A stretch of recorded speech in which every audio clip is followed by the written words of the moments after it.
एक दिन श्री कृष्ण अपने सखा अर्जुन के साथ एक मार्ग से यात्रा कर रहे थे। तभी अचानक उन्होंने देखा कि मार्ग के किनारे एक अत्यंत निर्धन ब्राह्मण भिक्षा मांग रहा है।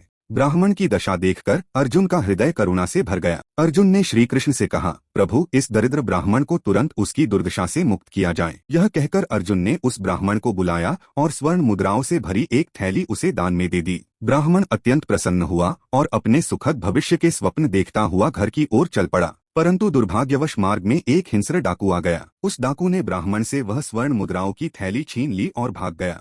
ब्राह्मण पुनः निर्धन हो गया और फिर से भिक्षा मांगने लगा। अगले दिन श्री कृष्ण और अर्जुन उसी स्थान पर पहुंचे और ब्राह्मण को फिर वैसी ही अवस्था में देखकर कारण पूछा। सारी बात सुनकर अर्जुन का हृदय फिर दया से भर गया। उन्होंने ब्राह्मण को इस बार और भी मूल्यवान रत्न दान में दे दिए।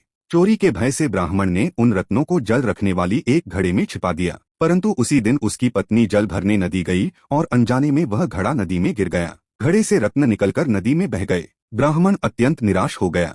अपने भाग्य को दोष देता हुआ फिर से भिक्षा मांगने लगा। जब अर्जुन ने यह सब सुना तो उन्होंने श्री कृष्ण से कहा, प्रभु, लगता है इस ब्राह्मण का भाग्य ही बहुत खराब है।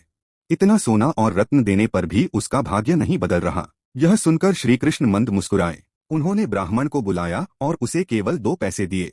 अर्जुन आश्चर्यचकित होकर बोले, प्रभु, इतना सोना और रत्न कुछ न कर सके तो ये 2 पैसे क्या करेंगे? श्री कृष्ण ने कहा, देखो पार्थ, क्या होता है। ब्राह्मण 2 पैसे हाथ में लेकर सोच रहा था, इससे तो पेट भी नहीं भरेगा। उसी समय उसने देखा कि एक मछुआरे के जाल में एक मछली तड़प रही है। मछली की पीड़ा देखकर ब्राह्मण का हृदय दया से भर गया। अपनी भूख भूलकर उसने उन्हीं 2 पैसों से मछली खरीद ली और तुरंत उसे नदी में मुक्त कर दिया। जैसे ही मछली जल में मुक्त हुई, उसके मुख से वही मूल्यवान रत्न बाहर निकल आया जो पहले नदी में गिर गया था। ब्राह्मण आनंद से चिल्ला उठा, मिल गया। उसी समय वही डाकू वहां से गुजर रहा था जिसने पहले स्वर्ण मुद्राएं चुराई थीं। ब्राह्मण का उत्साहपूर्ण स्वर सुनकर वह डर गया। उसे लगा कि शायद उसके अपराध की शिकायत राजदरबार में हो गई है। डर के मारे वह ब्राह्मण के चरणों में गिर पड़ा और सारी स्वर्ण मुद्राएं लौटा दी। यह सब देखकर अर्जुन स्तब्ध रह गए। तब श्री कृष्ण ने कोमल मुस्कान के साथ कहा, पार्थ, जब तुमने इस ब्राह्मण को अपार धन दिया था तब वह केवल अपने स्वार्थ और सुख के बारे में सोच रहा था। लेकिन जब मैंने उसे केवल 2 पैसे दिए तब उसने उनका उपयोग किसी अन्य प्राणी के दुख को दूर करने में किया। सत्य यह है कि जब तुम निस्वार्थ भाव से किसी जीव का कल्याण करते हो तब तुम भगवान का ही कार्य करते हो। और जहाँ परोपकार होता है वहाँ स्वयं भगवान साथ खड़े रहते हैं, क्योंकि परोपकार से बड़ा कोई धर्म नहीं।